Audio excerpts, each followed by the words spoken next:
I hit the record button. Okay. All right, good. Oh God, what are we talking? So what's just, his name? Name? No, just all right. I broke Exactly. I broke levels. All right. First primer. First primer. All right. There may or may not be adult language in here. All right. I'll try and be on my best behavior, but I may once or twice say the word "fuck," like I just did there. What the fuck, dude? Exactly. That's my point. Okay. So, we should introduce ourselves, I guess. Right? Yes. All right. Hi. Would you like to go first? Would you like to introduce yourself to me as if you were speaking to me for the first time? Okay. We'll start over. Okay, so... We're not friends, Mike. Okay, so... Hello, how are you? Hello. So, first off, if I'm introducing myself to you as if I've never met you, we need to wait about 45 minutes, and I need to drink probably about 13 beers. Get the Rolling Rocks out. That's the best way to get to know you. It's true. It's true. By doing these podcasts, I may drink all of your scotch. This That's podcast the is whole point. not sponsored by Rolling Rock, but I would love it to be. So I'd come over and be like, hello. Talking to people's heart. This is terrible. Can I not look at you from afar? Oh, that's even worse. It's somehow worse. Yeah. Are you hitting on me? I don't know. I don't know. I don't judge you, man. You do what you gotta do. We're pretty good friends. All right. Anyway, introduce yourself. I love we haven't even started yet. It's all gone to shit. It's all gone to shit. I'm learning a lot about you, though. What? As if, because, we met. How long ago did we start playing D&D? Actually, shit. That's a good question. I don't even remember. I remember meeting you for the first time. You and Katie. Yes. So a little bit of background for our listeners. My name is Mike. That's terrible. Pick up. Start over again. Your name's Mike. Yes, I am. I thought, actually, I still have you in my phone as Mike Solo. Because I literally thought that was your actual name. Because I didn't catch your last name. I wish it was. When I met you. I really do, yes. So... And then I saw on Facebook that you were Mike Solo. And I was like, he must be Mike Solo. That's a cool name. Yes. Having been a former teacher, the trick usually people would do is put their first and middle name. So it's like, oh, Michael Patrick. I was like, that's dumb. Like, Mike Solo. I like Han Solo. Yes. Anyway, Mike, one half of Wandering Pilgrim Games. And I'm pretty cool.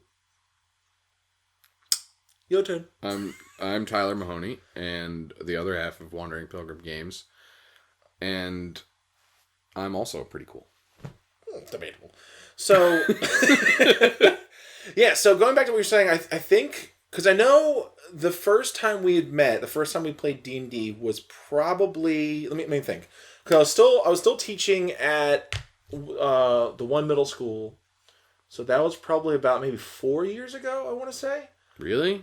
Yes, because 3 or 4. I had been working with Rachel, who was a mutual friend of ours that we didn't know. Right. It was Rachel and Jackie, my 2 high school friends. Yes. That introduced us because I was working at a school with Rachel. And then I think at that time I finally started just accepting that I wanted to play D&D. Mm-hmm. Because I wanted to play, I think even back in when I was in high school, but being the stereotypical jock, I was like, I can't play that. I'll get made fun of. But as I got older, I was like, I don't give a fuck what people think about me. So I was like, all right, I really want to play this. And I started watching Acquisitions Incorporated with with Chris Perkins, Will Wheaton, all the Penny Arcade guys. So I was like, I really want to play. And I think she had told me, she goes, yeah, my friend Tyler has run games before. I'm like, all right, well, let's get a game group together. Mm-hmm. So with that, it was me, at the time, my girlfriend, who is going to be my wife soon. That's pretty cool, thanks. Katie. Usually when you say, at the time, my girlfriend, it's just like, oh, there's a bad breakup. No, she's going to be my fucking wife. It's amazing. I don't know how she deals with me. That's a whole other topic for a whole other podcast. It's okay. I could tell that you guys definitely love one another. Lame.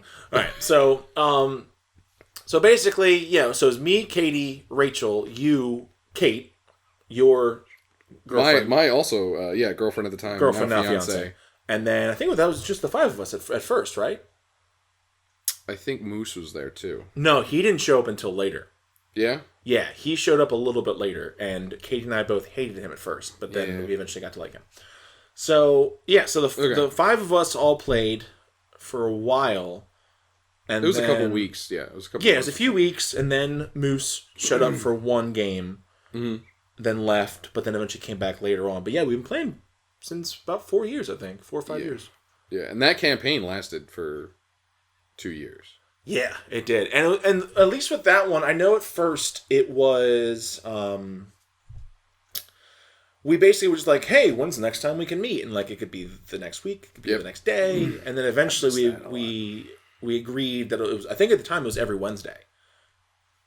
Originally, yeah. Yeah, it was every Wednesday. It would shift a little bit depending on everybody's needs, but every week we would just be like, Wednesday good, all right.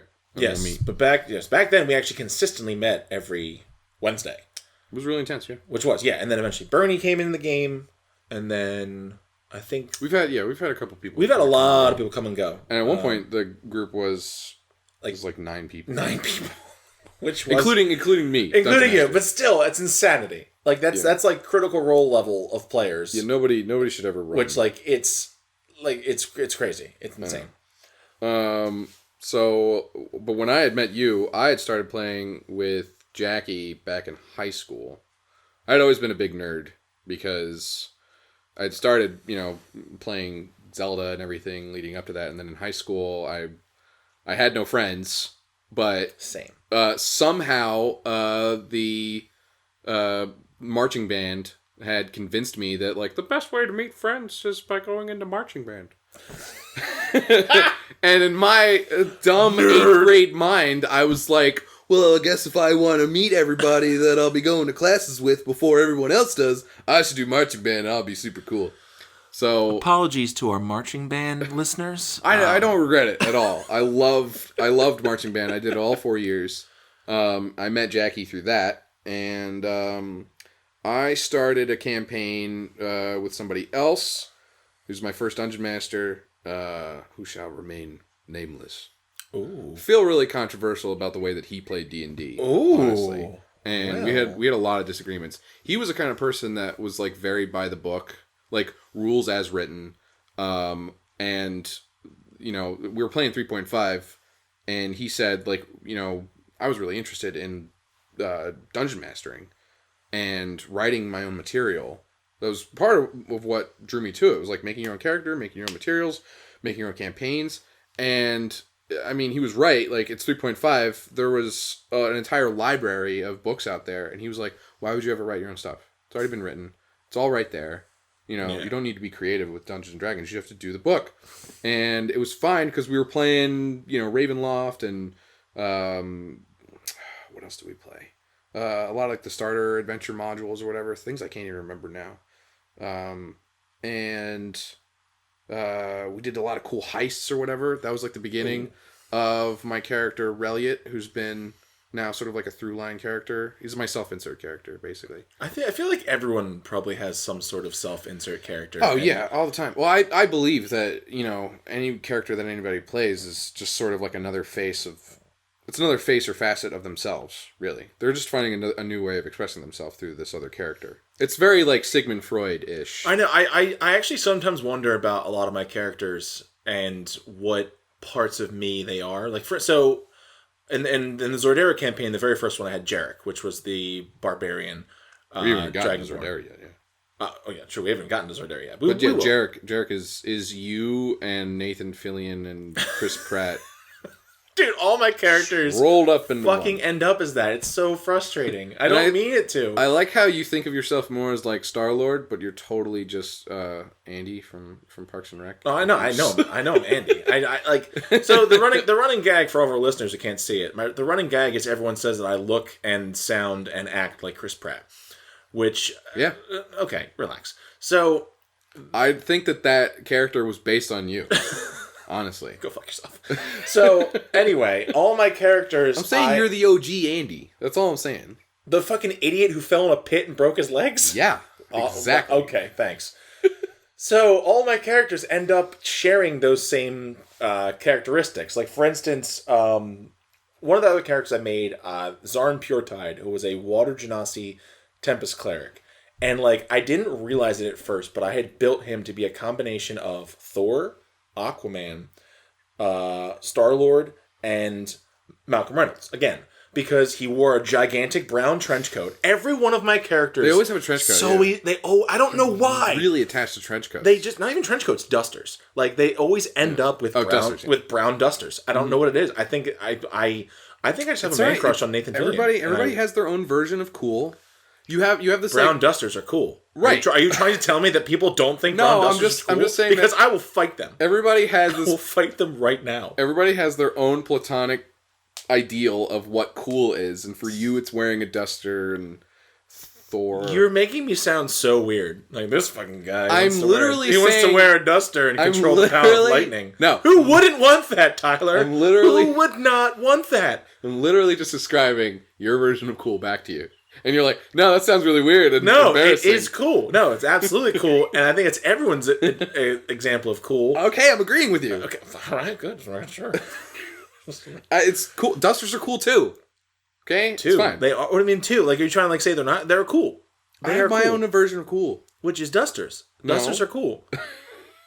No, I don't. Dusters are cool. We'll get to what my version of cool is later. What's your version of cool? Like, I'm Tyler and I like stupid stuff that isn't dusters. No, okay. Nerd. We haven't gotten through. All right, so where am I? I'm in high school. Right? I'm still describing, the dark times. The dark times. I've had a couple dark times playing Dungeons & Dragons. Okay, keep it light. Went away to college, okay? While I'm in college, I'm still playing. I start dungeon mastering. I met a lot of my friends actually through in college through Magic the Gathering, and then I taught everybody there Magic the Gathering. I taught a class on Magic the Gathering in college. Met my suite mates through that, and then was like, I've never DM'd before. I've only been a player all these years, and I wrote Zordera, and it was very different from what it is now. But for 2 years in college, that was the campaign I ran, and it was every week. And if we missed a week, we would make up for it. We would play 2 games in a week or whatever. And sometimes they would go on for 6 hours, man. They were very, very intense games of Dungeons & Dragons. And they weren't very good. I'll be the first to admit that they weren't very good.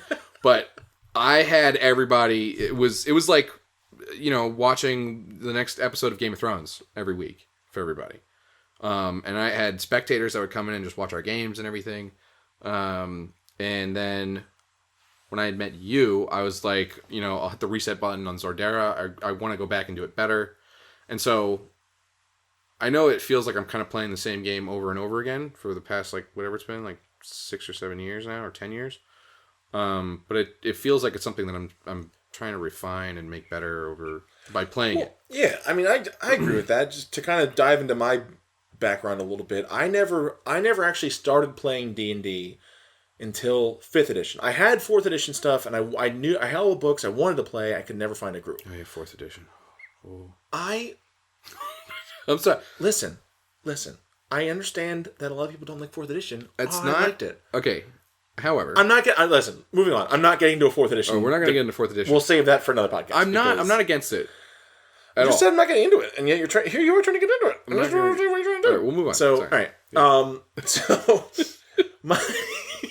my background was always I am a huge Star Wars fan. So for years, even back probably 7th grade up through high school, up through college, I was a member of a Star Wars role-playing forum.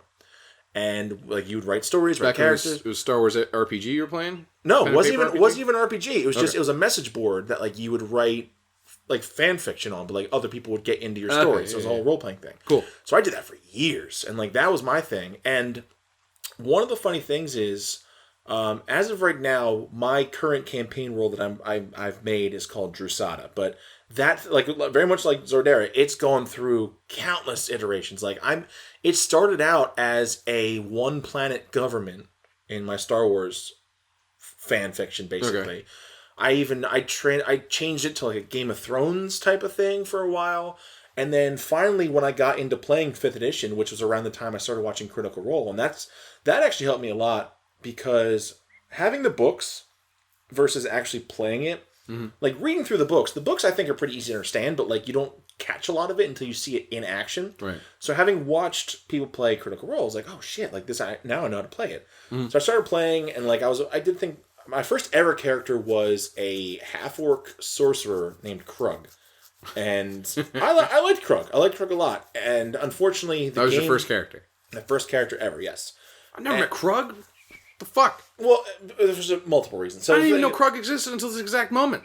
I know. I thought like Jarek was like your... Jarek is the first fully fleshed out, full character.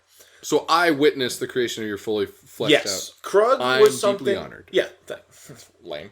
So, Krug was a character I made where I was still learning the rules. I think I got spellcasting wrong because I just assumed you knew every spell and it was just picking from it at random. Some classes do, yeah. Yeah. So I wouldn't even write spells down. I'd be like, oh, I'm second level. I want to do go through the whole list in the book. Oh, yeah. Okay, yeah. So I don't even really count Krug that much. And that campaign was something where I, at the time, had a lot of stuff going on in my own life. So I reached out to them like, yeah, guys, I can't come to the session today. I have this to do.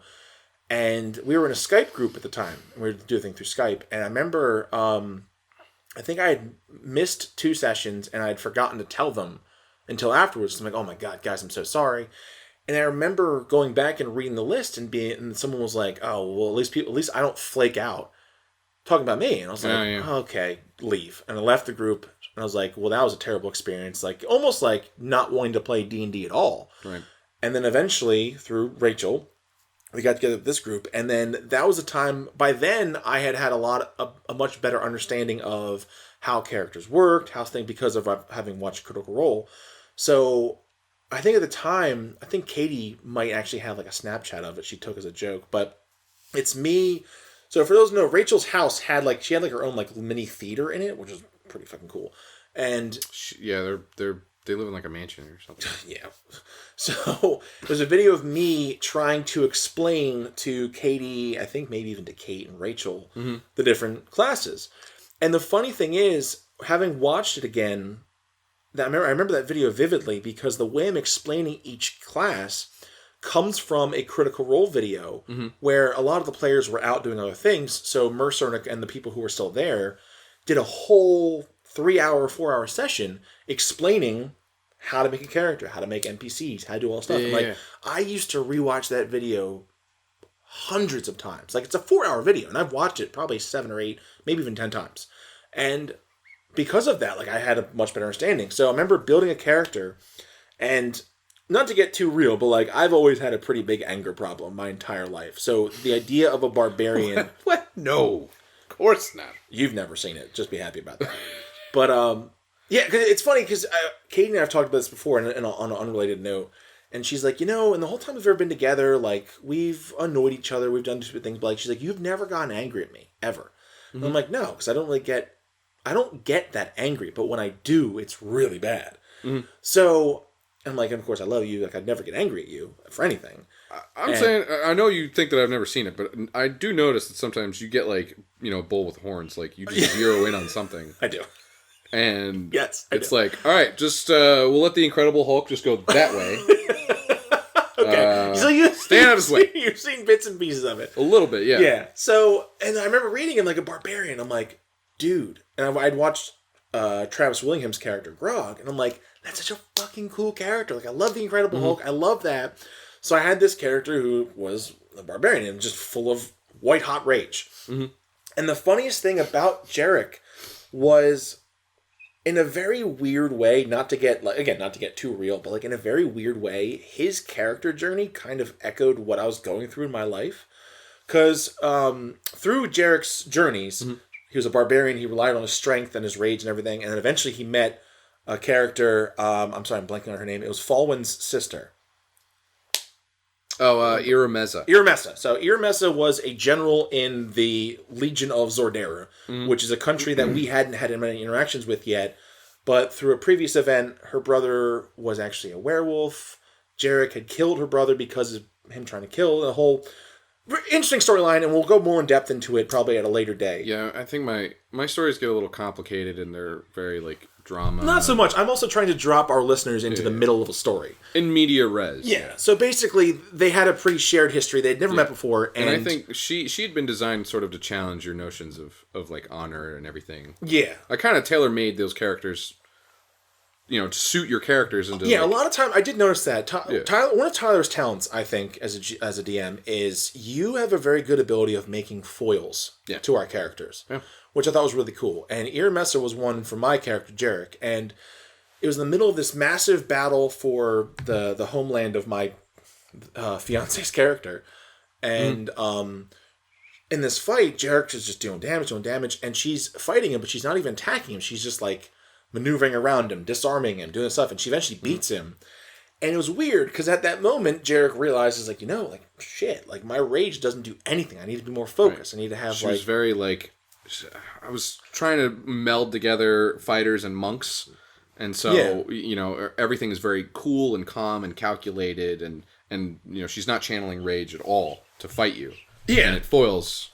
And it was funny. Sheer, and because of that, Jarek went on a whole quest to, like, he multi-classed into monk. He, like, went on this quest to, like, control himself. And at the same time, in my own life, I think at that time, Katie and I had been dating for maybe a year, a little less. Mm-hmm.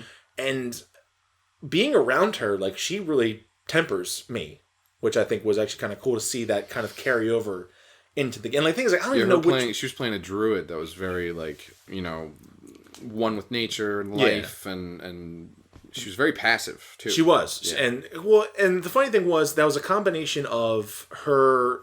Like, that was the first time she'd ever played anything like Dungeons and Dragons. Mm-hmm.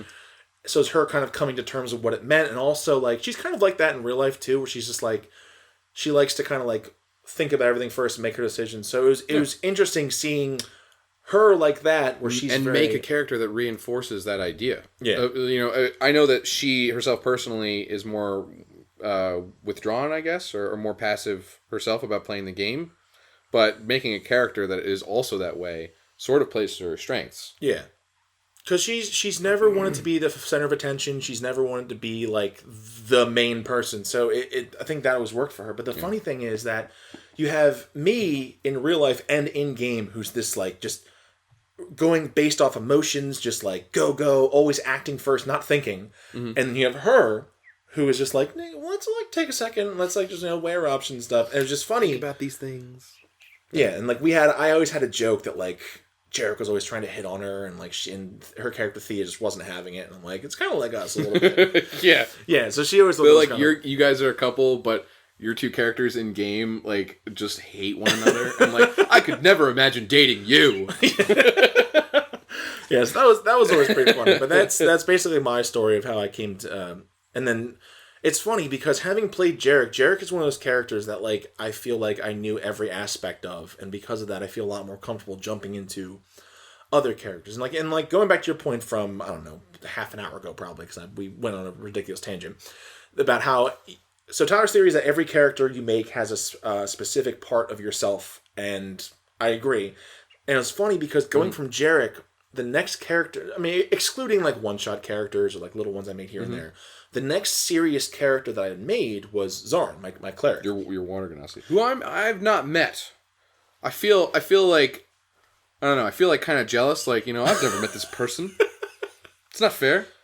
I'm supposed to be introduced to all of your characters. That's true. Yeah. Because I know I've always wanted to have Zarn in other games, but like he's only ever been in that one game, and I want to use him for other ones. But the whole thing with Zarn is obviously he's a Tempest cleric. He was a former pirate, but I specifically made him because again, getting a little personal. The thing with me is that there's a lot of times where like if I find someone like that I'm not agreeing with, or like, no, I'm probably wording it the wrong way, but like, I have an ability to kind of cut people off without a second thought, because I'm like, all right, whatever, I'm done with you. So I basically made Zarn of someone who like genuinely cares about every person he meets. So it was kind of funny playing him. Because you don't personally feel... Well, it makes me sound like such an asshole, and I'm really not. I kind of am. But, like, it's something where now, I think playing Zarn has actually helped me. Yeah. Because then I was like, you know what? Like, I mean, I care about some people, but like not everyone. Mm-hmm. And then forcing myself to play this character over time, like, I feel like I do care a lot more now. And it's funny to see how like, oh, like your character are bits of you, but like I'm also taking bits of my character now. It's the it's the power of power of love of D&D. You're sort of like, I don't know if you want to call it like, you know, skin changing or something, or just walk in someone else's shoes for a while, but D&D can give you like a thought scenario that lets you like work through anything. If it's life issues, if it's a personality fault, or you know, a thought experiment about some sort of like moral quandary or whatever, it can help you build empathy or, you know, develop a moral philosophy about things. And I think that, yeah, it sounds really weird, but D&D sort of informed a lot about, you know, choices that I've made. All my characters are work-throughs of, I basically played a barbarian for the same exact reason. You know him as the Rockor, but originally he was Bragus. Bragus was like his slave name that people called him. It just meant that he was like some, because he was kept as a gladiator, right? Right. He was traded like an animal, and then he was just used as you know, they would like throw away fodder in a pit to him. And I originally made Bragus because, well, there's a moth in here. That's wonderful. I originally made Bragus because I just felt like, go away, moth. I felt like all this angst and everything towards. He's really not leaving. He wants to become part of the podcast. Yeah. All right. What's up, Mothra? Mothra. I'm a Disney princess now. There's a moth in the studio. The studio meaning my living room. I can't remember what I was angry about, but I was angry about something, and that was the night that we had chose to do character creation night. And I was like, fuck it. And I didn't spend too long on thinking of his name. I think his name was the first thing I just like gutturally said was like Bragus, and that just became his name. And I wanted him to just be this pure manifestation of you know, just whatever it is, I'll just punch it in the face. You know, whatever thing I deal with or whatever. And he just became, you know, bull rushing and punching in the face for everything. And it was a good time. He's like pure id. He's just, you know, pure expression. And Bragus is still kind of like an imaginary friend that, like, you know, sometimes is just like, you know, why don't you just punch it in the face? And I was like, you know what, that might work, but let's try this. But let's not do that. Please, I'm at work. No, but I get that. And like, the more you mention stuff like that, the more kind of like I'm going through my own characters I've made up. Like I actually made, I had one, Violetta was a tiefling warlock who I made her as a way to explore kind of like someone who's like real selfish and like lies a lot. Because you can't imagine someone being that evil.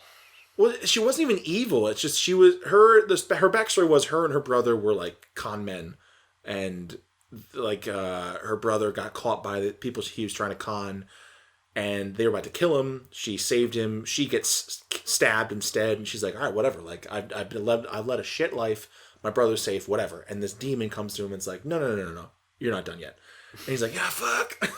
So the thing is, she's like, it's weird because she's lying, she's selfish, but she does everything because she's trying to get back to her old life. And I thought it was kind of a very interesting thing. So she's like a pathological liar that like can't break like a habit. Almost. Yeah, and it was weird because people are like, she's such a bitch. I'm like, you don't even realize like why she's doing all this. Yeah, it's weird. Like, yeah, having like the internal story and logic in your head, and like sometimes you've already kind of planned out a character arc. Yeah, you know, like a lot of people play very like static characters, but I already know. Especially since I've played Bragus all the way through, I know where he'll end up eventually, or at least in my head, like, you know, how his character arc goes. And so, you know, sometimes people are playing with him when he's still kind of a dick, and sometimes they're playing him when he sort of like finds himself and understands what, you know, honor is and how to be more respectable. And so you're sort of like playing them at different points in their lives. I think, and the funny thing is, I think Violetta was one of the first characters that I ever actually like had a full arc with. I mean, granted, Jarek had an arc. I think Jarek's was a whole other thing because his was like a cinematic one. I think the more I think about it, but like Jarek's at least I planned out ahead of time. I felt like because like every time I'm like, okay, he's gonna do this, he's gonna do that. But with Violetta, she eventually broke her pact, and she was a tiefling. Well, she originally was a human who was transformed into a tiefling because of the pact. So then she was reverted back to human again.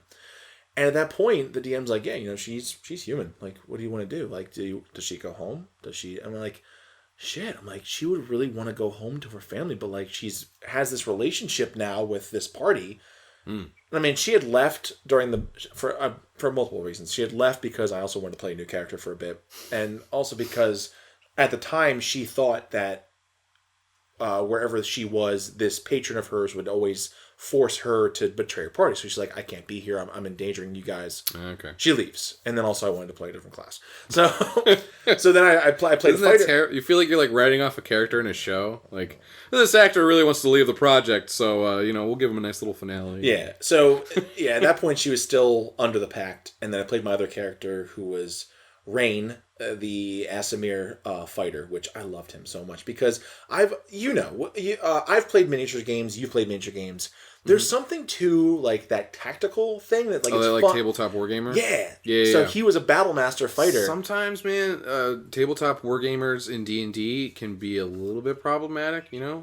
You have people that aren't really satisfied unless we've had combat that night, and it does limit my options as a dungeon master, because sometimes I really want to play, I love character drama and I love political intrigue, and conversation encounters can be just as intense as combat. No, I agree. And the thing with him was I just enjoyed him because I love tactics. I've always loved like real-time strategy games, miniatures games.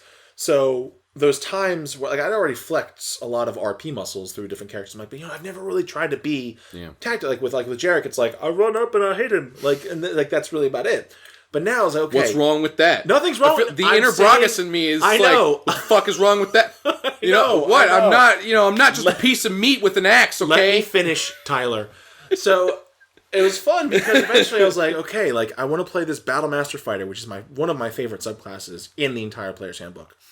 And it was just fun because like I'd run up, I'd slash it, and I'd realize like in our party is this ranger is a ranger rogue who has sharpshooter and sneak attack, and I'm like, if this motherfucker hits someone, he's dealing a huge amount of damage. So I'd come up, I'd slash someone and get their attention on me, use one of my bonus actions, and be like, hey, shoot him, and he's like, what? I'm like, shoot him. He goes, it's on my turn. I'm like, no, I can let you do that. And then my party's like, what? You can do that? Yeah. And like, they didn't realize. I'm like, yeah. So like, I'm like, it felt so cool. Like, because now everyone knows when you play D&D, like you're always thinking about like, what's my next move? What am I going to do? But like, it was so cool to kind of step back and be like, okay, if I do this, I can have them do that. I can move him here. And like, it was like a big chess game. And it was really cool. It's, and that's definitely what that class is made for. But there's a whole other level of D&D. I mean, you can do that as, as a wizard or a fighter or as a rogue. If you know what your party is with, because you're really not just playing with you're not playing with yourself. You're a member of a team. I know how that sounds. I chose my words carefully. That's after the game.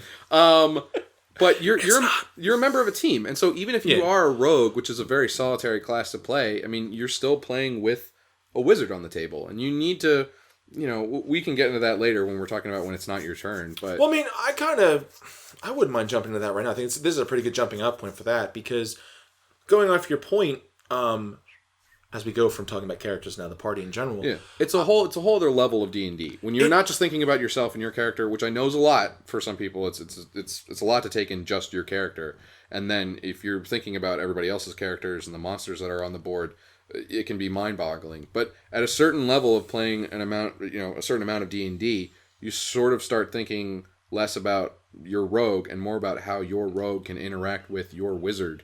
I think that I think is a pretty, I shouldn't say problem. It's just something, it's a concern that I definitely have, because I've been in a lot of groups, I'm sure as you have, and many of our listeners as well, that I feel like there's so many times that like the party doesn't think like a party. Yeah. Like they think like, okay, I'm going to run up, I'm going to do this. All right, I'm the main character in my own story.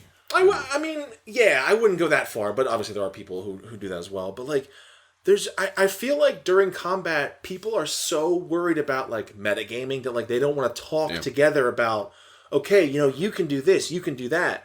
And like, I know one of the things that Katie and I used to kind of, not argue, but like she would always kind of like say to me is, during combat, like, I would say, like, hey, you can do this, you can do that. She's like, don't tell them how to play their character. And I'm like, I'm really not trying to tell them you should do this, but I'm saying, like, this is something you could do, and then that could set up different strategies. And, like, I get that, though. I understand her viewpoint. Like, it would seem like someone's like, hey, do this, you do that. Like, I don't want to seem like I'm trying to be the grand chess master, like, moving the pieces. It's mostly because, like, you're a veteran at a table with, sometimes I feel like our group is still a bunch of novices. Sometimes I do. Sometimes I get that impression too. I know. And nothing against novices. Well, that's fine anyway. Listen, if our group was a bunch of veterans that all held their own strong opinions, that'd be even worse. Yeah, sometimes it might be even worse. All right, so it's nice having people that are a little bit more blasé about D&D, and I guess it can feel like you might be trying to marshal them around a little bit more, but it is sort of what should happen during combat. Like, you want to keep conversation down because, you're only supposed to be talking about what you could say in 6 seconds or whatever it is. More than just, you're not like essentially playing a board game, but everybody plays it different. Yeah. But you definitely want to inform people of, like, what they can do and sort of move things together as a party instead of everybody individually flailing around on combat. Name, what's his name? It's like a fireball. It's like, but I'm standing here. Like, I'm next to him. That character's been dead for 3 turns. Like, God, that's so... So that's a reference to a story I was telling Tyler yesterday where I was in a game before where someone, like, was like, I attacked this guy. Like, what? The DM's like, what guy? He's like, the guy over there. He's like, he's been dead for 3 rounds. Yeah. He's like, and suddenly, I didn't know that. Everyone realizes that he hasn't been paying attention. Yeah. Probably for 3 rounds. Yeah. And that's not a good thing. And that's not how to play D&D. And also, continuing on at least our little rant, I should say, with when it's not your turn. So, a lot of times, I know in our personal game with everybody in person, one of the things Katie always, a concern she has, she played a druid, and she always said, she's like, I feel like my turns take forever, and I attack once and I miss, and that's it. But then yours, talking about my character Jarek, she's like, you have 13 things to do, but then you're done in like 30 seconds. And I'm like, no, I get that. I'm like, first off, there is a massive difference between martial classes and magical classes. I get that. In terms of, like, magical classes have that one big spell. Right. Where it changes the board dramatically. Where if they hit, they fucking hit. Yeah. But if they miss, that's it. Jarek, my martial class, which I guess was a little munchkin-y, I think, a little bit, not on purpose, where I have Barbarian and Monk, where are 2 classes that specifically get extra attacks and do extra damage. Mm-hmm. I didn't do it on purpose, but it kind of ended up that way. So on my turns, my set of options are a little bit smaller. I'm like, okay, I'm going to run up, I'm going to hit him, I'm going to do this, I'm going to spend a key point to do like a couple punches, and I'm going to back out, like stuff like that. Mm-hmm. And I think going back to the magical class part of it is sometimes I think I've done it before, you can get overwhelmed with the amount of options that you have because of all your spells. And there's different spells for different situations. And like, I always feel bad because there's times that either I've played a class someone's already played, or someone's played a class I've already played, and they'll do something and you're like, oh my God, I could do that? Yeah. And like, you didn't think about that. Like, another story that I was telling Tyler yesterday about Zarn, my cleric, was we were in a fight with a sea monster. Like, not a kraken, but like something similar to it. Very, very low. It was a baby kraken, wasn't it? Sort of. I don't think it was a full-on kraken, per se. But it was... The thing about the deep is you never really know. Yeah. So we're on this pirate ship fighting this monster, and its tentacles are coming up and slashing at us, and like everyone's like, we can't get a good hit on it because the main body of it is under the ship. So... my turn's coming up. I'm a cleric. I'm looking at my spells. I'm like, oh, control water. I'm like, okay, yeah, sure. And I read the descriptions, and one of the things there is split water. So I was like, oh, perfect. So it gets my turn, and the DM's like, okay. Just go 10 commandments on this. Yeah, thing. It's like, Zarn, what do you do? It's like, okay, I slam my staff onto the ship's deck, and I part the sea and drop the ship on the monster. And there was a good, 10 seconds of silence, and he just goes, okay. Cool. And everyone in the game's like, oh my God, what? And I'm like... It was funny to me because at the time, I looked at my list, saw control water, and my immediate thought was, oh, part the sea. And, like, that was it. And, like, other people were like, I would have never thought of that. Right. But then there's times that, like, we played our Battle Royales, and our other friend Chris played a druid, and he does spells. I'm like, I would have never thought to use a spell like that. Yeah. There's a lot of creativity and a lot of wiggle room, specifically with spells. Yeah. That I think a lot of people kind of shy away from because we are so metagamey and we are so used to, like, you know, just what the book says, you know, more than, like, what the book can do. And sometimes it is sort of inviting you to just be a little creative, like in a scenario like that. And, you know, magic spells sometimes require you to really, really, like, read the field and be creative. The book. And think about what you can do. Yeah, read the book. Yeah. Another little issue. Read the book. Another thing I want to jump into is going off of when it's not your turn. There's been so many, I'm sure you can attest to this as well, that there's been so many times that it's gotten to someone's turn, and then at that moment they open their book, they start reading through their spell list, and they're like, it's like, you had so much time. Why didn't you? Especially in our games, where granted our party size is pretty big, but if everybody is taking, you know, however long, I timed it one time. You can take like a half hour. I took my turn. Yeah. And my turn, which took about maybe 30, 40 seconds, because I was a barbarian. Right. That's all I do. Mm-hmm. It took about 30, 35 minutes to get back to my turn again. Which shouldn't happen. Like rounds should really go like being in the line at a convenience store or whatever. It should really just take a couple seconds. It's like the rule that you put into effect, my other DM put into effect, the hot seat rule. Yeah, the hot seat rule. Where the idea is you have 1 minute to complete your turn. Right. And I think that's an amazing thing, because not to mention the fact that if you want to really get into the theory of D&D, every person's turn is 6 seconds. So, or sorry, every round is 6 seconds. The whole round is 6 seconds. So everybody's action is supposed to be something you could do in those 6 seconds. And the idea is to think that, like, you literally, it kind of makes more sense to be cut down, because you're like, oh, blah, blah, like, what do I do? Right. And suppose, like, you can't spend an entire minute deliberating. Like, okay, everybody stop. I'm going to figure out what I'm doing. So, when it's not your turn, that is when the majority of your work should be done. Yes. You know, like, I don't know, like, people have mixed feelings about, like, pre-rolling things when it's not your turn. People like to see the dice being rolled. Yeah. So that I understand. But you should very carefully be deciding on what actions you are going to take while it's not your turn. You should be reading the board. You should be paying attention to other people's turns. You should be reading the book and boning up on the spell that you plan on using. Yeah. And then, you know, compile all those things together, and then when they say, all right, it's your turn, you just, all right, 1, 2, 3, beep, bop, boop, here's the dice rolls in front of everybody, and do those things. And there's so many things, too, like... You can have a plan B. I mean, if, you know, like, oh, that's not really going to work, and then, like, all right, I'll do this instead.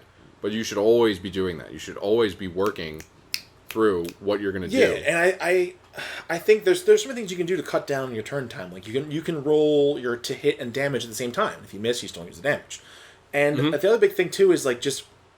I know that a lot of people may get tripped up by the way spells are worded. I mean, I do. I know I do sometimes, too. But, like... And you need to ask a question. I've seen people cast a spell and not fully read it and realize that either... Wish. Or either... Don't even start with wish. Or realize that... And they realize it's either not going to work, it's not going to do what they think it does, or, even worse, it's going to hurt some of our party members. So, like, there's... Someone, I don't know how many times I've had someone cast Fireball, and they're like, oh, it hurts you too? And I'm like, a fighter standing there like, yeah, it hurt. Fire hurts. I don't know if you know this, but a giant explosion tends to be pretty painful. It's little, it stings, it smarts. You might actually feel the heat from where you're standing too.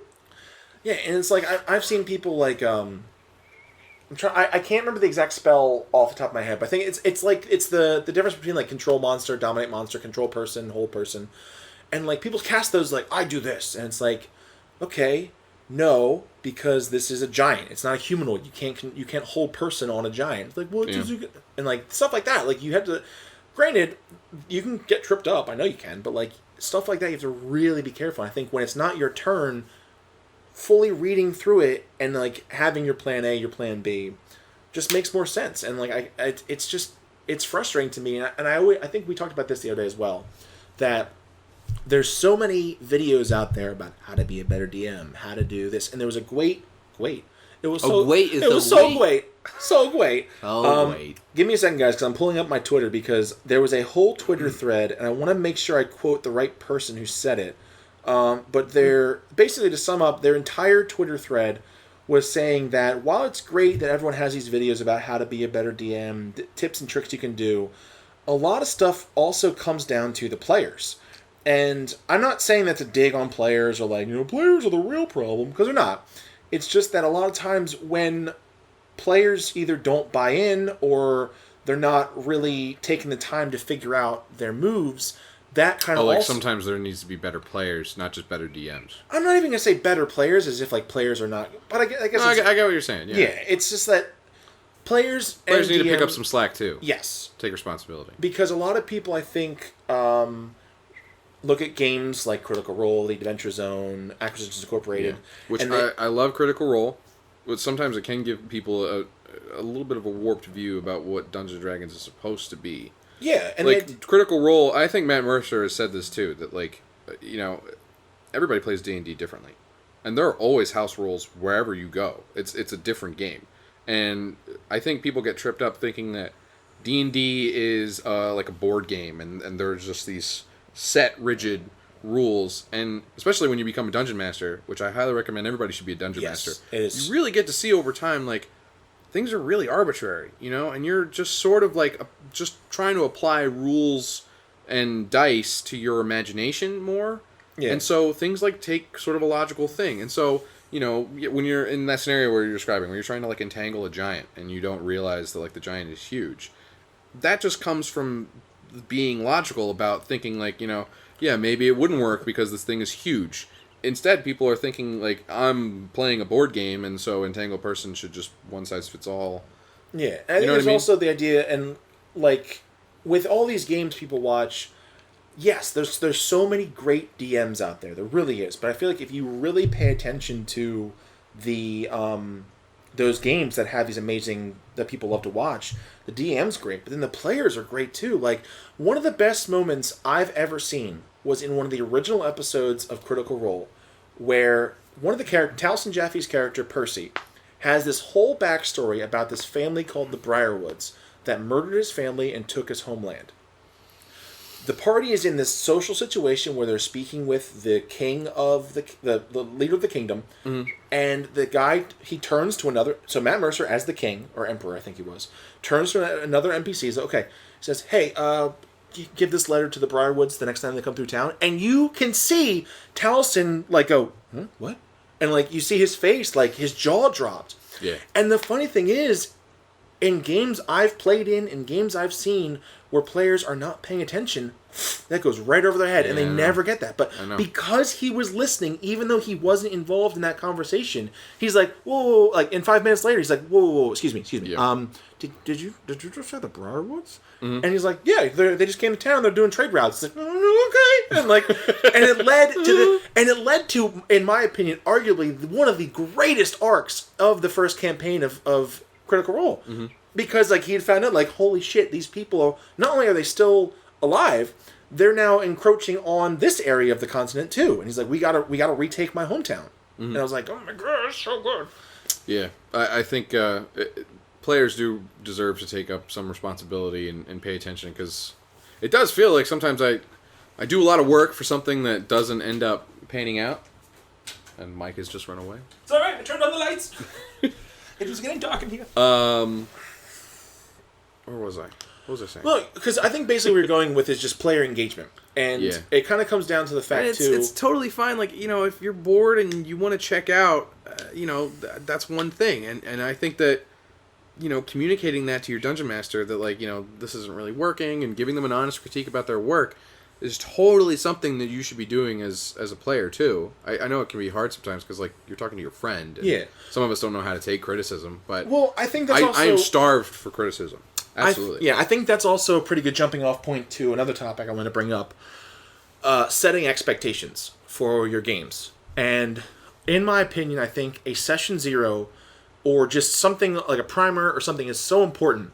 Yeah. Because, like you said, there are people out there who want to play Dungeons & Dragons and not roleplay at all, which is fine. That's a completely viable way to play. They want to just do, like, monster hunting, dungeon crawling. Yeah. And I think I did.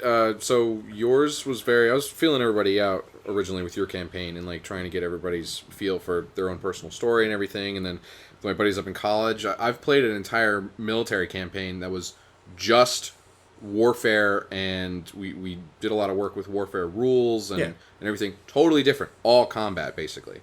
So yeah, games can be very vastly different.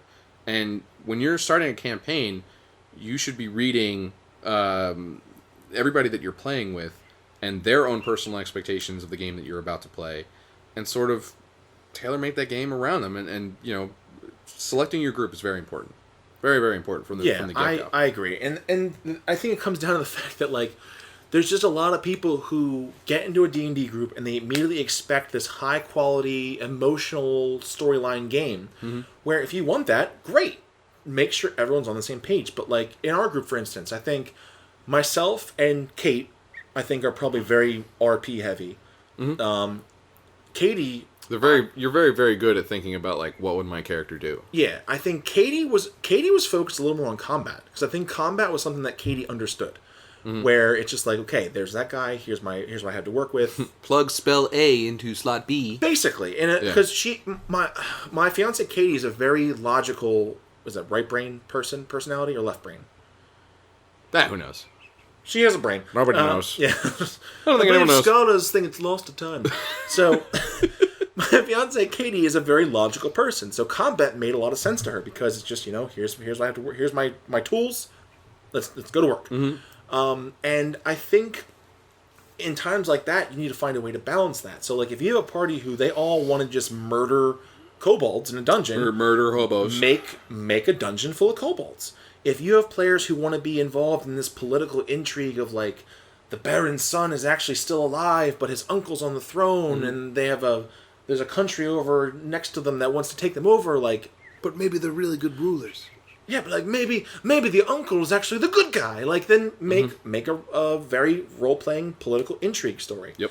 And I think one of the best things I've ever seen is I know this is our first episode we're recording, but I'm going to mention Matt Colville a lot because he is one of the main reasons I feel like I know a lot of what I know because of all of his video series. He's just come out recently, right? He's been in the games industry for a year or two. He's been involved in playing for 30-some years. Yeah, he's had a pretty big impact. Yes. I think, so he had a whole video about primers, and because his new campaign that the one he actually decided to stream, called The Chain, which is really cool. I think it's amazing, and he gave his players this sheet that had 4 different campaign ideas. One of them was like the entire campaign is in this mega dungeon.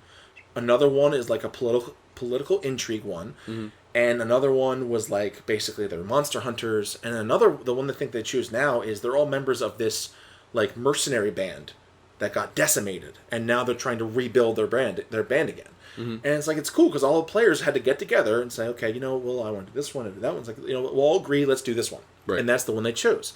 And I think that's so cool because... And it's good, so you don't feel like cheated like halfway through the campaign when you're just like, this game is going...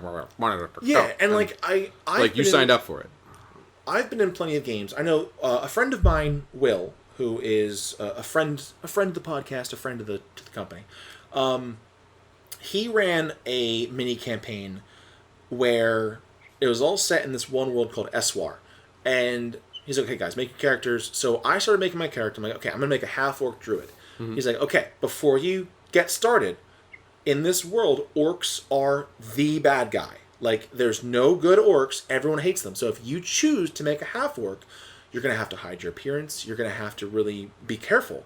And I thought, I'm like, okay, yeah, I want to do that. I think that's a great idea. So I did. Now, because of Will's communication, I know what to expect with my character. So when he goes into town, he has his hood up. Yep. And like a lot of times, if he has his hood down, there's some towns that he's become a hero in, so he's allowed to walk freely. But like Blazing Saddles, but sort of. But it's a half-orc.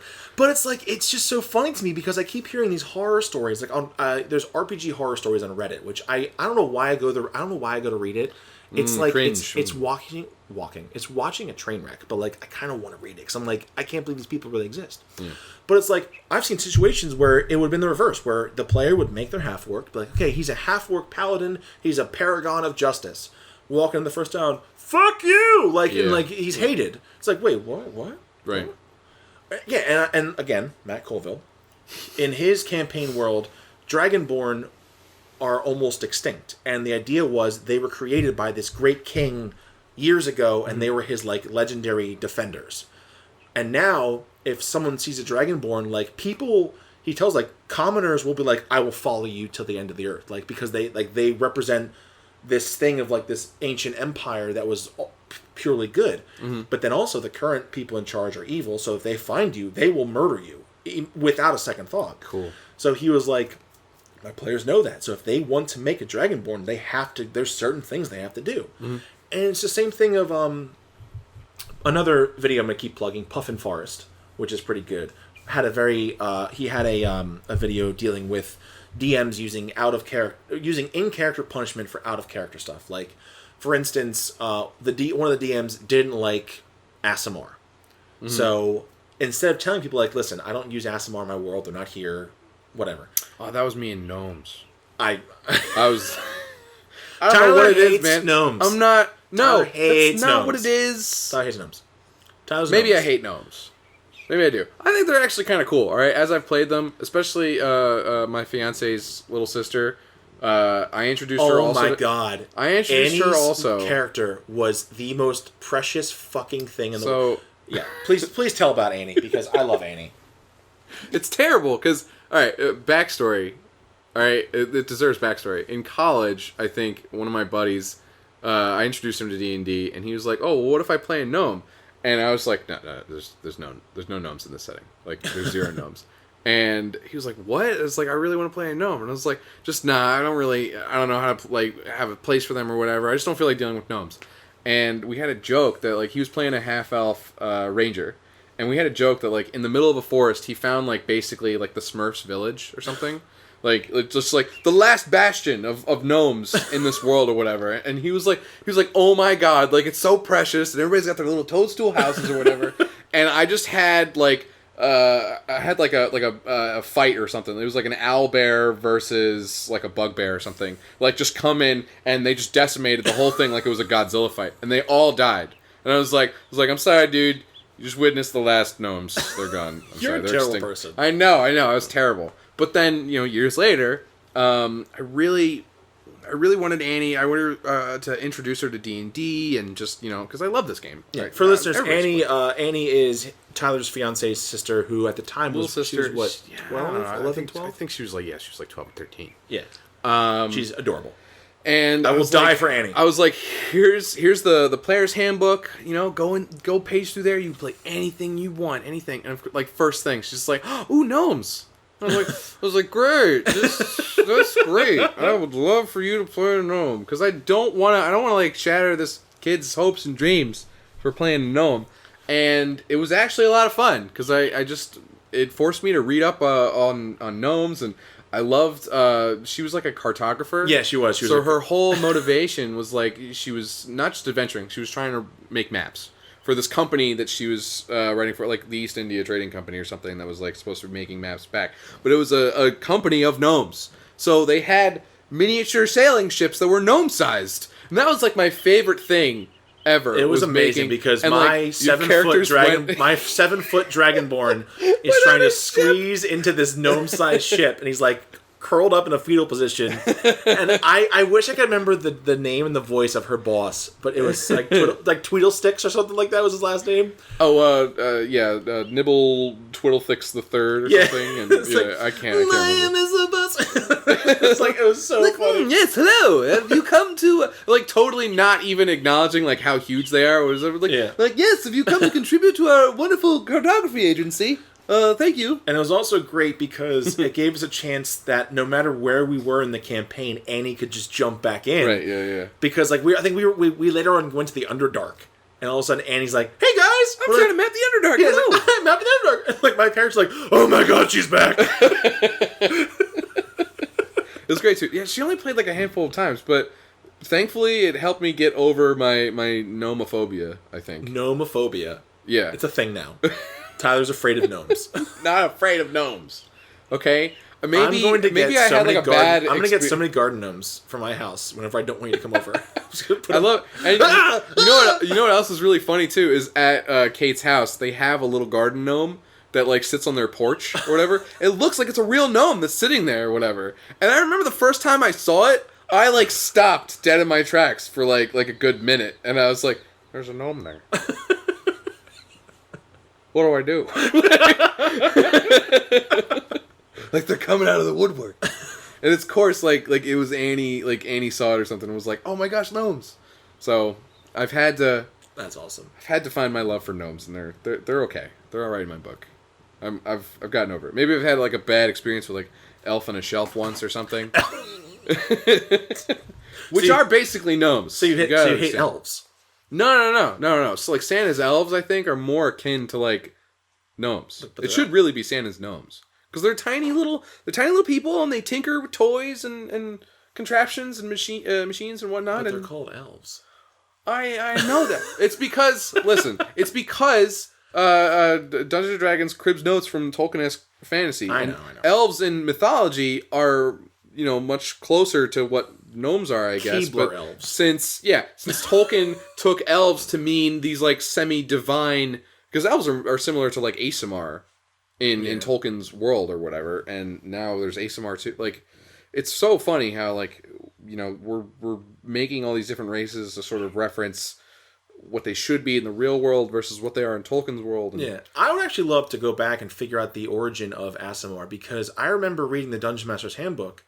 I think it's like a direct. It's supposed to be like the nega opposite of like tieflings. Yeah, I think tieflings came first. Yeah, so tieflings are in the player's handbook, and then somewhere on in the Dungeon Master's. What if you made like an angelically bloodlined person? Yeah, that's what it was. In the Dungeon Master's guide, there was it was like a whole section about creating your own class, creating your subclasses. Mm-hmm. Like, here's an example. Mm-hmm. Imagine the celestial version of tieflings, and and that's.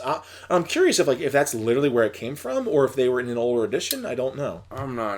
I'm not exactly sure, but I mean, there's multiple mythological ties to that anyway. If you're thinking about like some sort of, demigod person or something, some sort of like half-blood relation to humans or something, and we were talking about that a little bit yesterday about how like, sometimes you get characters that are two different species, and then what was it? It was like a Genasi, Tiefling Genasi. Yeah, so my Zarn, my baby Zarn, my water genasi Zarn married a green-skinned tiefling, and in my own headcanon, which is another character I've developed that I haven't played yet, they have a daughter. And the idea I had was you've made a Genasi tiefling, a half Genasi tiefling. I have an idea for the character. I haven't fully put it on the paper yet. Mm-hmm. But the idea was, well, if this Genasi and this tiefling had a kid, like, what would it be? So the idea I took from it is that tieflings have hellish rebuke, which they're all made of fire. Mm. And I kind of stole it as well from... oh my god, I just realized something. So in the campaign 2 of Critical Role, Laura Bailey's character, Jester, is a blue-skinned tiefling who is the daughter of a tiefling woman and supposedly some sort of watery person, maybe water genasi. So I didn't even realize that. Oh my god, I literally made Jester. I made Jester. So the idea I kind of took Critical Role did it. I know. So the idea is that their daughter is a blue-skinned tiefling that instead of having fire for hellish rebuke, it's cold, which is exactly what Jester has. I just realized that right now. But I think I know my DM in my Monday game that I used to play in. I'm pretty sure he made a product about like half races for like other like halves of halves. Like if a human and a tiefling, an endless number of combinations. So. Yeah, I wish I could remember what it was so I could kind of plug that too, because I think that's a really cool thing. But I don't. I'll probably try to remember it for another time. I think it does sort of run into another thing that we talked about yesterday. That was the blending of like fantasy characters until they become sort of mundane in your fantasy setting. That like after you start, thinking about all of these different races as, races are today, here in America, where they're just sort of like this melting pot blending of all the different races or whatever. They sort of lose a little bit about what makes them special, I guess. I don't know if I'm going back on it right, like we were talking about it that day. Well, I think the idea is that in I don't like it when things are mundane in my own fantasy. I guess because I think I like the idea of like seeing an elf and seeing an elf still like makes people just go like, whoa, that's an elf. Yeah, because I think the idea is that in a lot of D&D games, like if you play an elf and you walk into a town, it's like, oh, okay, it's an elf, whatever. Like there's elves everywhere. Like, oh, no, there's a tiefling. But like also with, I think the example you gave was like in Lord of the Rings, like the hobbits, like we're gonna go see an elf, we got to put on our Sunday best, like this is incredible. Mm-hmm. And I kind of get that, but I feel like with it retains some of its like mythological, what makes it special, that you build it up in their minds that like Rivendell is this mythical place that nobody has seen, Well, because I think a lot with Lord of the Rings is that every race in Lord of the Rings was kept separate, but like in D&D, like Waterdeep, like there's everything in Waterdeep. Yeah, but like and I don't mind melting pot settings like that are really cool. Like speaking as a Magic player, like Ravnica, Ravnica is the same idea. Something that might help is that if at least the way I designed it in my campaign world is that the bigger cities, yes, have a more diverse population, but like these little backwaters, like.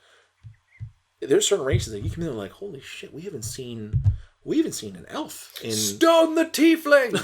But it's like I know, like for instance, there's the starting town that my player started in was primarily humans and half-orcs because it's a humanoid. It's basically a human dominated continent, and it's in the northern part where across the sea is the Dwarvish continent where there's like these orcish tribes, like native nomad tribes, but like a lot of them escape and like they don't want to be a part of the tribe anymore, so they come here and now there's half orcs.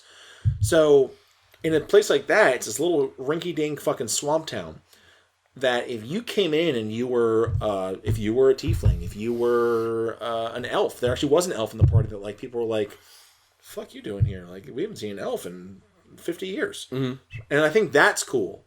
So it's not like everywhere you go, it's like, oh my god, it's a tiefling, let's take a picture. But like, it's something where like if you head out into the frontier, people are like, holy fuck, like, what are you doing out here? I can see like sometimes like where there's like this cognitive dissonance of people playing these sort of characters, even classes or whatever. Because like I don't particularly like the idea of wizards just being, widely distributed and there's a wizard in every town, like they're everybody's librarians or something. I don't like that so much as I like the idea of wizards are this esoteric rarity. They hold up in towers somewhere, and wizards exist in myth and legend. And then if you meet one, it should be a big deal. Yeah, I mean, I can kind of see it as if like every town has like an apprentice or someone who knows like very basic stuff. It's cool for people that are like interested in the arcane arts, but sometimes D&D writes like oh, I have my first grade, my first spell book, and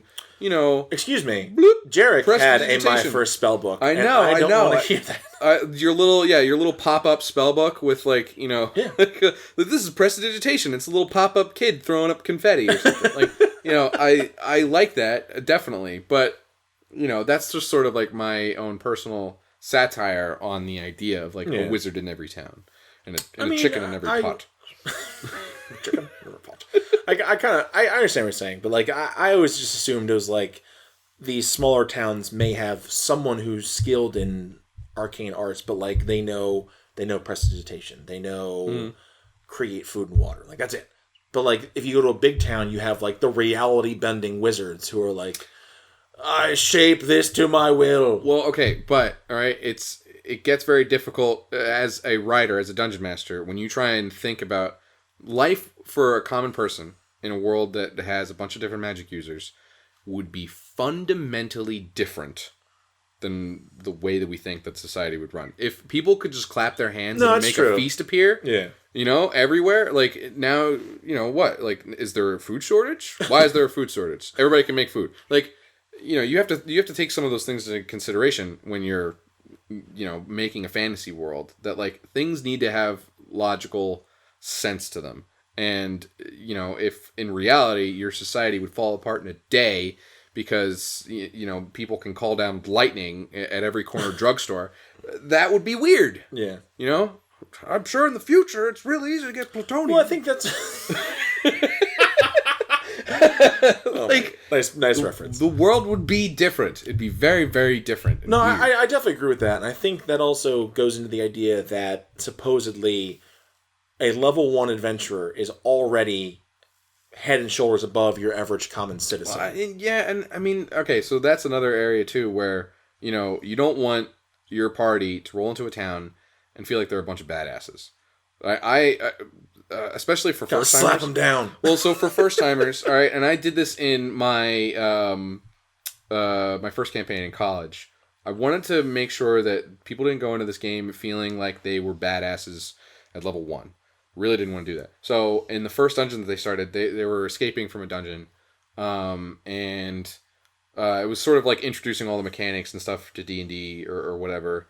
And there was a cell that was basically where they locked up people to feed them to like a basilisk that was in this cell or whatever. So bars, manacled people on the wall or whatever, and just this black void beyond. And they had to decide whether to save the person that was in there or to go on.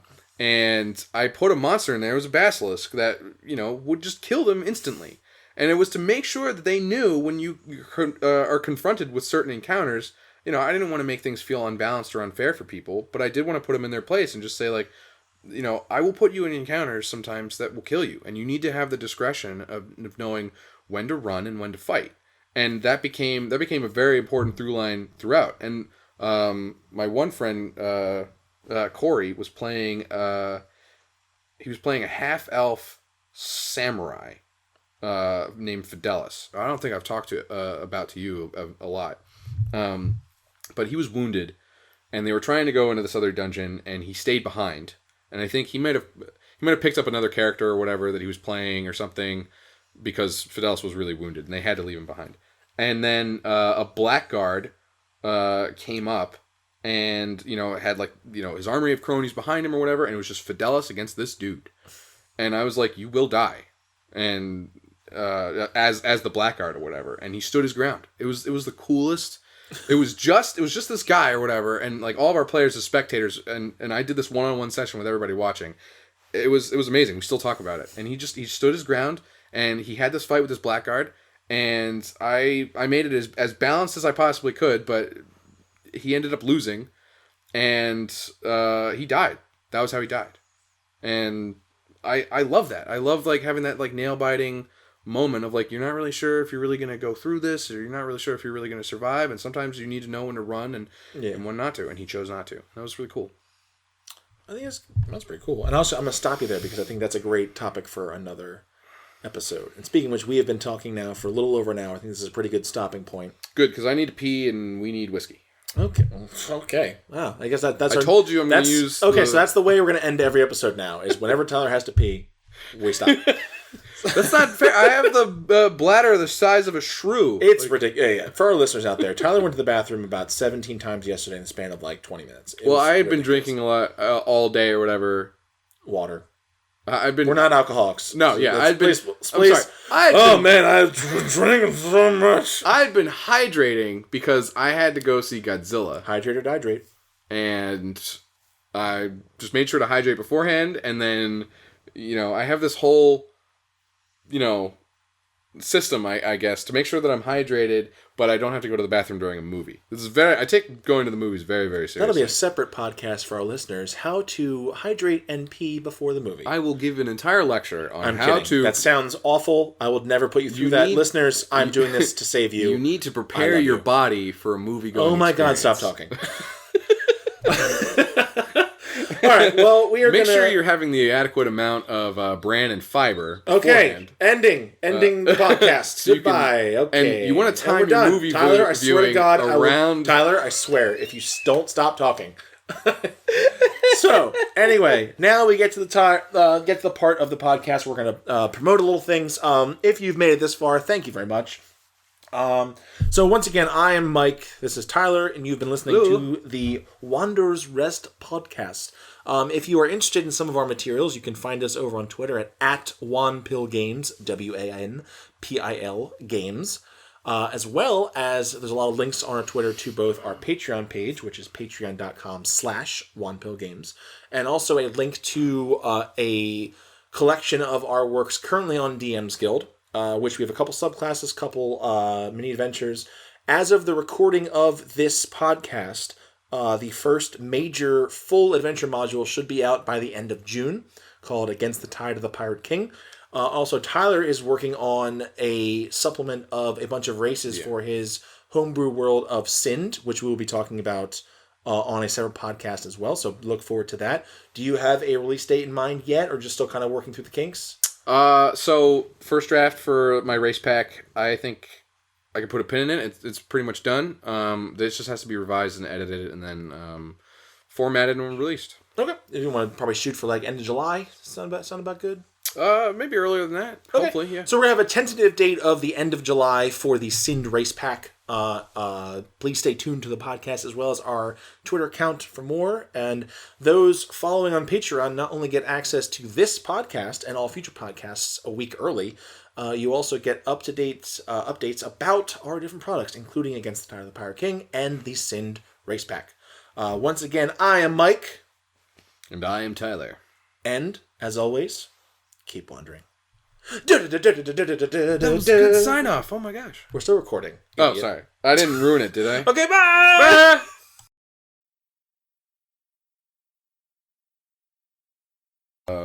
There, so I'm recording it again. I think where we're sitting at right now, if we just talk normally, the levels aren't anywhere terrible. You want them like just meeting yellow. Yeah, I mean that's when I said the way I just said. Right now I'm at yellow and a little bit of green. All right, so I'm gonna do this. I'm gonna get louder, and you tell me when I'm breaking levels. So,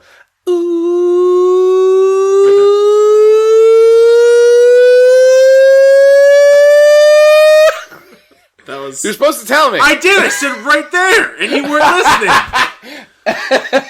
God damn it! I think we made it turn it down because I feel like a lot of times we're going to be like, "God damn it!" Oh! Yeah, that's so me saying. Oh!